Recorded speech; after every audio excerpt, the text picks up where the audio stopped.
About 25 years ago, I was working at a Native American retirement home, providing what was to be mental health services. It wasn't the best situation for anyone, not for me, nor for the residents who lived there, although there was plenty to learn. But the issue always turned out to be whether or not I could be of any help to people who really had completed their lives in a totally different culture than I was familiar with. It never occurred to me that I knew more than they did, but I thought I could at least assist with the kinds of mental health issues that might arise given their history and their controlled living situation. And as it turned out, the even bigger problem was the company I was working for who placed me there. This was a company that was violating federal requirements for providing these services because I had to release copies of treatment notes to the head of the company as part of my billing, the contents of which they were not entitled to, and that was violating confidentiality. As soon as I alerted the director to the problem, she didn't appear to be terribly concerned, but more just wanted to have someone in who might have been of assistance for mental health treatment if it were needed. But what was quickly obvious to me was that the culture that I was bringing in there was decidedly different than the one that they were living in and had been living in for their entire lives. And so we had the parting of the ways, and I said I would not return. But before I left, I went and sat on a bench outside the facility next to a Native American man. And we were sitting in the middle of a desert that was looked down upon by a mesa, a large mesa, so that we were really in quite an isolated space. And so the man and I began to chat. At one point, he made the comment that the entire of the dry grass surrounding us and the barren sand was occupied by rattlesnakes. I am not sure if that was intended to frighten me or to test me to see what kind of a person I was, and it was never made clear during the entire conversation. I looked around to see whether I could discover any of the snakes he was referring to, but my eye was not trained to that kind of thing, and I didn't recognize a one, even though it might have been filled with snakes, as he described. And then he made the comment that really did get my attention and kept me thinking until this very day, when he said that all those snakes have human souls. And I had no reason to doubt him, but continued to ponder that revelation for decades now.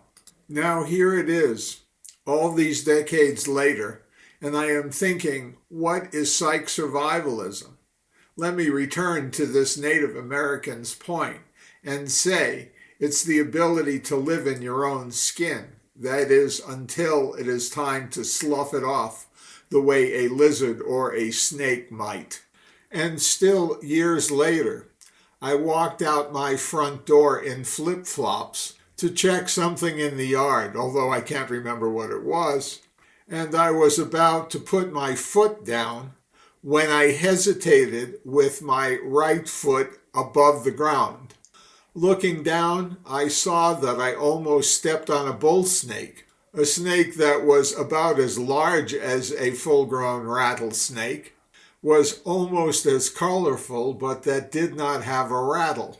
Nor did I notice any of these details because I was so surprised at what I had almost done. I only narrowly avoided stepping on its body by depositing my foot just to the right of it and standing over it before I brought both feet to the other side of the snake and accompanied it as it slowly slithered going out of our front yard and then heading for our basement, where it disappeared. I never expected to see the snake again, but I was pleased that it went to the basement because it might even find some mice to eat as part of its diet. And as I recall all of this, I can't help but think of all the ways in which The discipline of psychology is totally undisciplined, both from its history and its discoveries, if you can call them that. My educational history was somehow molded by psychoanalytic theory, behavioral theory, cognitive theory and cognitive behavioral theory, humanism referring to Maslow and Carl Rogers, integrated biopsychosocial, which is intended to take both biology, psychology, and social psychology into account, cognitive dissonance, evolutionary psychology, that has to do with sexual selection and adaptivity to the environment, and neuroscientific psychology, all of which have somehow contributed to the field of psychology and also to my training, although some of them hadn't been identified yet as being worthy of discovery. And taking all of these theories into account, some of which I can barely articulate, the one thing that is consistent with all is that they don't seem to want to make themselves comfortable with the limbic system, that is the lizard brain or the snake. And yet there are so many things in psychology, including psychodiagnoses, that are not really accounted for by ignoring the fact that our limbic system, our lizard brain, in other words, contributes to our thinking on an ongoing basis, as if there's a wish not to recognize them as contributing to our experience and how we understand things. One has to at least wonder, with all these various theories of psychology and many others that I haven't listed here and probably don't even know about, how can they hope to resolve problems if they don't take into account all of the parts of the human brain and of human cognition that contribute to our experience and our understanding? There are snakes in the field. Can we learn from those snakes, or are we simply to react to them and be afraid? Can we accept them as part of our daily and ongoing experience, as part of what it means to be human and who we are?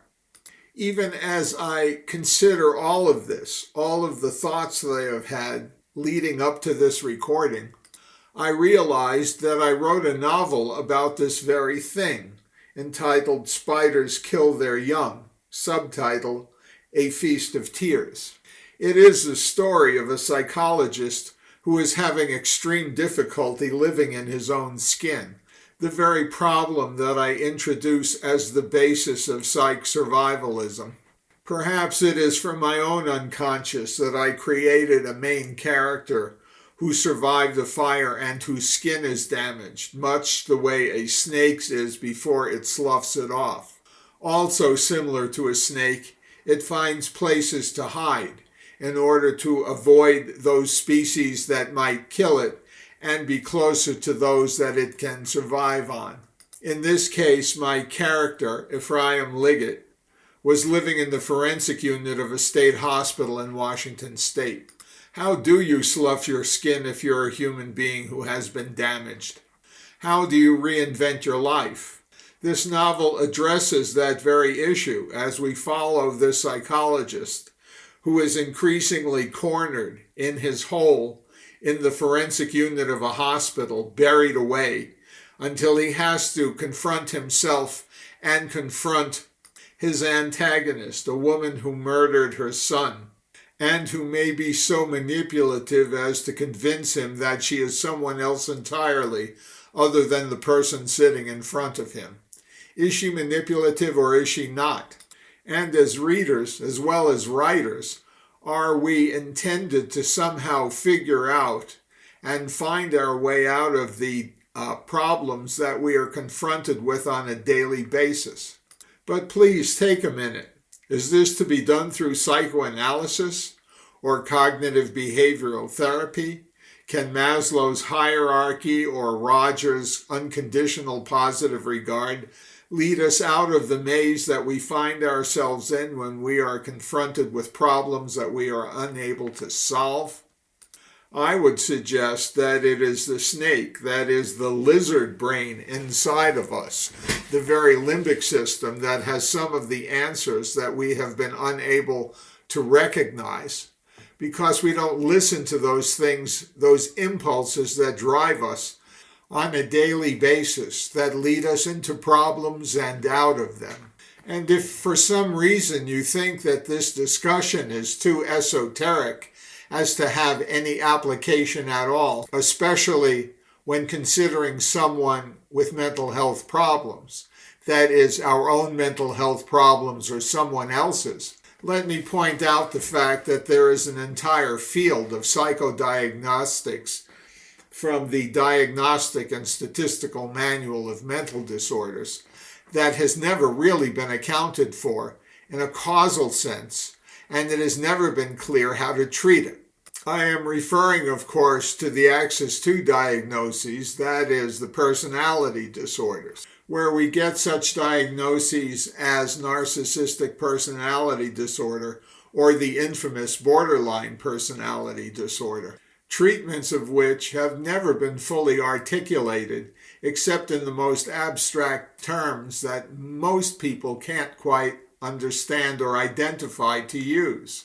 It might be funny if it weren't so tragic that the diagnosis of borderline personality disorder was first introduced in the very beginning of the diagnostic manuals, really in the earliest stages of diagnosis, although it really wasn't called that at the time. But what they did recognize symptomatically is that there was a whole class of patients that appeared to be schizophrenic in their demonstration of symptoms at particular points, but that these symptoms would seem to relieve themselves, almost as if there was nothing that was like schizophrenia at all or unusual in a patient's thinking.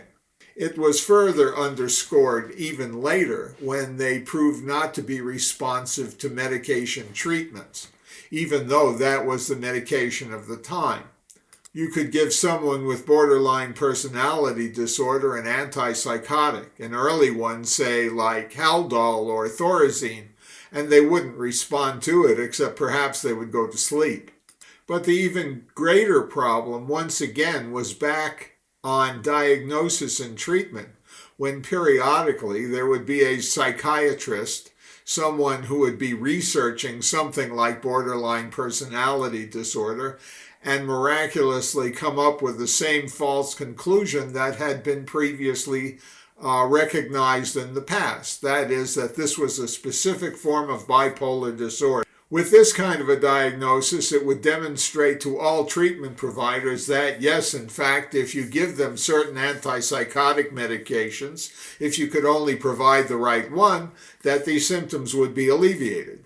The problem is anyone who treats these people would realize that it never works. What may appear to be responsiveness to medication treatment may, in fact, be spontaneous remission, and without further research and really staying with the client, following them through their demonstration of symptoms and a relief of symptoms, to recognize that the medications had nothing to do with their improvement at all.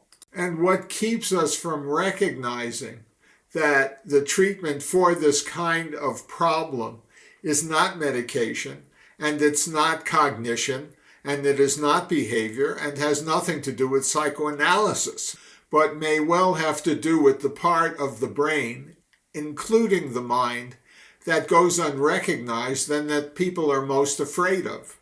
The limbic system, the lizard brain, the snake. I would argue that the only way to make any diagnostic sense out of all of this is to give up the notion that typical diagnoses, just giving people a label who have these symptoms, is not sufficient to really understand what is driving them, and to recognize that their symptoms are not so unique as to be unidentifiable, but rather they are so close to who we are as human beings that perhaps we want to overlook it because we don't like to see it in ourselves. It is my opinion that it takes this kind of courage to be able to confront this not only in ourselves but in other people if we are to assist them to overcome the kinds of behaviors that we all consider maladaptive. And to address these issues, it takes courage on the part of the therapist because they have to look at themselves just as they look at the patient in front of them who is demonstrating the symptoms, if they are to actually discuss and explore to find out what the root of it is, what is driving them. And I would say it comes from a level of the unconscious that really is preconscious and that they may be very well aware of, but they are unable to change because it is adaptive. However maladaptive, it does adjust to the environment, albeit pathologically. Let me say that the requirement is that you need to get comfortable with your snake if you are to help other people with their snakes, that is, their limbic systems, that part of the brain that seems to be irrational, but actually has its own rationality, its own cognitive forces that demand that it survive in a hostile environment, and they do it in a way that undermines those around them and themselves. But left to their own devices, people with these sorts of diagnoses will continue to act in ways that are destructive both to themselves and to others. They will continue to do so unless someone steps up and stops them. That is, in the environment. That is, when they are confronted for the very behavior that they are using to take advantage of others. But let me say, that is not the therapist's job. The therapist's job really should be, with people like this, to really talk to that part of the consciousness that they would recognize as unconscious. That is, the part that is destructive of themselves and of other people. That involves dealing with the limbic system, the lizard brain, the snake. This is the part that is not addressed in diagnostics at all, and that almost the entire of psychological treatment does not address, because there is always the assumption that the only way to get to the unconscious is through the conscious, and so we try to inspire more effective cognition when we don't recognize that there is a subliminal cognition that needs to be respected and that will act independent of what any one of us or all of us may think of it. This is the part of us over which we have no conscious control if we don't make an effort to try to understand it and its functioning. It is the part of us that makes us seem separate from ourselves under various circumstances and can create a multiplicity of personalities in a state of fear. It's a level of consciousness that emerges in extreme environments, and if only in normal ones goes unrecognized because there is no psychological theory that will bring you to it unless you try to seek it out on your own. Why should you seek it out after all? Since under normal circumstances, there is no reason to dwell on our impulses as long as life continues apace in a way that is familiar to us and that does not cause us to think in unique and new, innovative ways. In my novel, for example, my hero is lured out of his cave and out of his typical routine in order to address a person who may very well be manipulating him, both with her looks and her personality, although she has committed one of the most heinous crimes. He thinks that he is going about doing his job in the normal way, but finds that bit by bit the responses around him, his fellow professionals, even the janitor, treats him in a way different from what he has been used to, and because of this he has to think of himself in a unique context and explore parts of himself that he really didn't recognize he had. The parts that were affected by an early life trauma. The confusion that arises in him is no different than the confusion that anyone experiences when suddenly they are confronted with a new set of circumstances one that they have been avoided or they didn't even know existed until that particular point in time when the rug is pulled out from under them. This is the point where instinct kicks in and we come to discover who the real person is underneath all of this. That is the person that is the soul of a rattlesnake, if you will. The part of a person's soul that does not feel like or seem like unique to themselves. That doesn't mean that it doesn't belong to them, but that their awareness of themselves becomes outside of their experience. And we recognize this from sufferers of PTSD, battle fatigue, people who have responses that are entirely different than they were prior to having the trauma. What they think of consciously, even unconsciously, may be completely undesirable and difficult to adjust to, especially if it doesn't reinforce who they believe themselves to be. That is the difficult part, the part that tells you, yes, this is you. This is a different you, but it is still you, and you have to learn how to deal with it. A requirement that doesn't come from therapy or any therapist, but it is a demand from life, such as it is around you, one that requires unique solutions and that incorporates things that you had never thought about before, things that make you look different even to yourself. This is what the limbic system contributes to an enrichment of who we are, if we can see it as a positive event.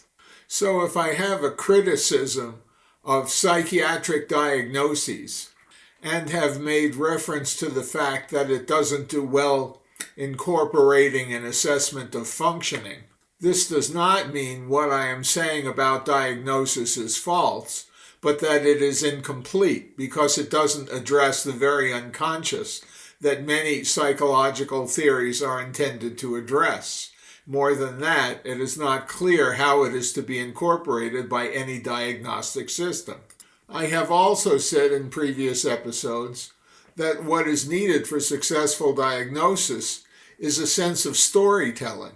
You want to try to understand the story of the person you are working with if you are to accurately diagnose, rather than simply looking at symptoms. And a large part of a system-based diagnostic system is the belief that you can approach it only consciously, only in a state of awareness, how we think about things, rather than being open to the possibility that it might express itself in ways that are not easily examined, in ways that are not immediately recognized because of the ways that this system actually communicates with the world, with itself, and with others. It is a language of instinct that is not fully articulated, except when carefully examined, both by the person having these kinds of thoughts or by others who are attempting to understand them. And the question is, how do you know? How do you know what part of the brain is conscious and how much of its expression is feral? And with two voices speaking at once for a single individual, it is important to ferret these things out if one is to understand what is going on with an individual and how to solve problems. This is the kind of question that confronts my hero, Ephraim Liggett from Spiders Kill Their Young, in examining Jennifer Stanley, a known murderess of one of her children and who also attempted to murder a second of her children as well. What drives all of this in reality? What drives all of this in fiction? Because the two really are mirror images of each other. Art representing life and life art. You can read further about my conception of this problem as I present it in fiction by going to Amazon.com, where it has been published and received very good reviews. And if you have any thoughts about this problem or any questions of a psychological nature, you can email me or text me as you are able, and I will be happy to answer them and we can begin a discussion. or if you would like to subscribe, please do, as I will know how much of an audience is interested in the issues that I am talking about. Until then, be well, stay healthy, and don't go crazy.